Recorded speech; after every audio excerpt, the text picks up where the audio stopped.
നമസ്കാരം, മലയാളി വാർത്തയിലേക്ക് സ്വാഗതം. ഇതാവണം നിതീഷ്. സെഞ്ചുറിയുമായി നിതീഷ് കുമാർ റെഡ്ഡി മുന്നിൽ നിന്ന് നയിച്ചപ്പോൾ മെൽബൺ ടെസ്റ്റിലെ ഒന്നാം ഇന്നിംഗ്സിൽ ഇന്ത്യ 369. കമിൻസിന്റെ തന്ത്രം പൊളിച്ച് നിതീഷ്. രോഹിത് ശർമ്മ ഉൾപ്പെടെയുള്ളവർ കാഴ്ചക്കാരായപ്പോൾ നിതീഷ് കുമാർ റെഡ്ഡി ഇന്ത്യയുടെ മാനം കാത്തു. സെഞ്ചുറിയുമായി നിതീഷ് കുമാർ റെഡ്ഡി മുന്നിൽ നിന്ന് നയിച്ചപ്പോൾ മെൽബൺ ടെസ്റ്റിലെ ഒന്നാം ഇന്നിംഗ്സിൽ ഇന്ത്യ 369 റൺസ് എടുത്തു. 105 റൺസിന്റെ ഒന്നാം ഇന്നിംഗ്സ് ലീഡാണ് ഇന്ത്യ വഴങ്ങിയത്. നാലാം ദിനം 9 വിക്കറ്റ് നഷ്ടത്തിൽ 358 റൺസ് എന്ന നിലയിൽ ബാറ്റിംഗ് ആരംഭിച്ച ഇന്ത്യക്ക് 11 റൺസ് കൂടിയേ കൂട്ടിച്ചേർക്കാനായുള്ളൂ. 189 പന്തിൽ നിന്ന് ഒരു സിക്സും 11 ഫോറും അടക്കം 114 റൺസ് എടുത്ത നിതീഷിനെ പുറത്താക്കി നേതൻ ലയണാണ് ഇന്ത്യൻ ഇന്നിംഗ്സ് അവസാനിപ്പിച്ചത്.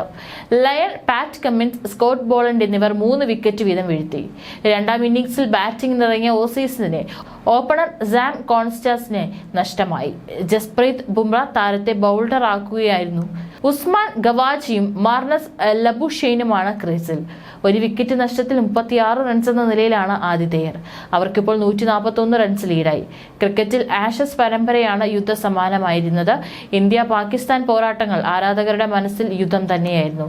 ഇപ്പോൾ ആഷസിനൊപ്പമോ അതിന് മുകളിലോ ആണ് ഇന്ത്യയും ഓസ്ട്രേലിയയും ഏറ്റുമുട്ടുന്ന ബോർഡർ ഗവാസ്കർ പരമ്പര. ഓസീസ് മണ്ണിൽ നടന്ന 2018-ലെയും 2020-ലെയും പരമ്പരകൾ ഇന്ത്യ സ്വന്തമാക്കിയതോടെ ഈ പരമ്പര ജനപ്രീതി 10 മടങ്ങായി. പോരാട്ടത്തിന്റെ എല്ലാ ചേരുവകളും അടങ്ങുന്നതായിരുന്നു പരമ്പരയിലെ കഴിഞ്ഞ 3 ടെസ്റ്റുകളും. 4ാം ടെസ്റ്റിലും ആ പതിവ് തുടരുന്നു.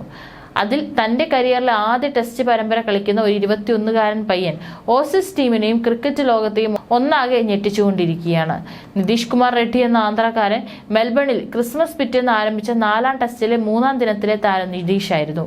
ആവശ്യമില്ലാതിരുന്ന ഒരു ഷോട്ട് കളിച്ച് പുറത്തായ ഋഷഭ് പന്തിനെ 3ാം ദിനത്തിൽ നാം കണ്ടു.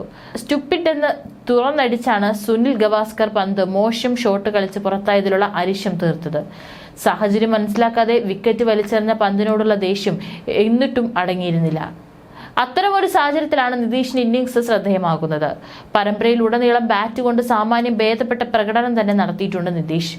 പെർത്തിൽ ഇന്ത്യ ജയിച്ച ആദ്യ ടെസ്റ്റിലെ 1ാം ഇന്നിംഗ്സിൽ ഇന്ത്യയെ 150 റൺസിലെത്തിച്ചത് 8ാമനായി ഇറങ്ങി 41 റൺസ് എടുത്ത നിതീഷിന്റെ കന്നി ടെസ്റ്റ് ഇന്നിംഗ്സ് ആയിരുന്നു.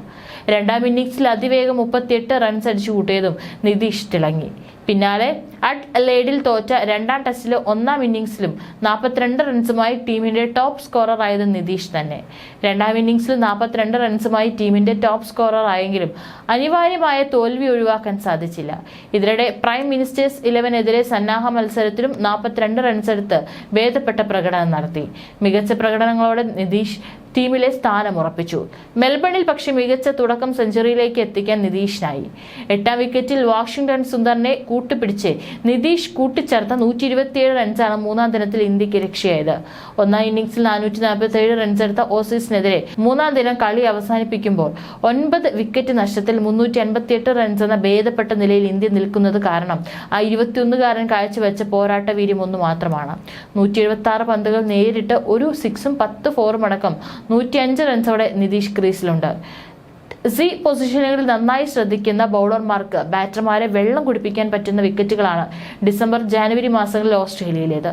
പലപ്പോഴും മൂടിക്കെട്ടിയ അന്തരീക്ഷവും ഈർപ്പത്തിന്റെ സാന്നിധ്യവും പേസർമാർക്ക് ഒരധിക മുൻതൂക്കം കിട്ടുന്നതിന് കാരണമാകാറുണ്ട്. ബൗളറുടെ കയ്യിലെ പന്തിനെ കൃത്യമായി നോക്കി ഇൻ സ്വിംഗറും ഔട്ട് സ്വിംഗറും മനസ്സിലാക്കി കളിക്കുന്ന ടെക്നിക്കലി ബ്രില്യൻ്റ് ആയ ബാറ്റർമാർക്ക് പോലും അപ്രതീക്ഷിതമായ ബൗൺസ് ജഡ്ജ് ചെയ്യാൻ സാധിക്കാത്ത സാഹചര്യം കൂടിയാണ് ഈ മാസം ഓസ്ട്രേലിയയിലേത്. കഴിഞ്ഞ IPL-ൽ സൺറൈസേഴ്സ് ഹൈദരാബാദിനായി തട്ടുപൊളിപ്പൻ ഇന്നിംഗ്സുകളും പിന്നാലെ ബംഗ്ലാദേശിനെതിരെ തകർപ്പൻ ബാറ്റിംഗും കാഴ്ചവെച്ച നിതീഷ് നേരെ എത്തിപ്പെടുന്നത് ടെസ്റ്റിൽ തനിക്ക് തീർത്തും അപരിചിതമായ സാഹചര്യത്തിലാണ്. അവിടെയാണ് വിജയം തീർത്തത്.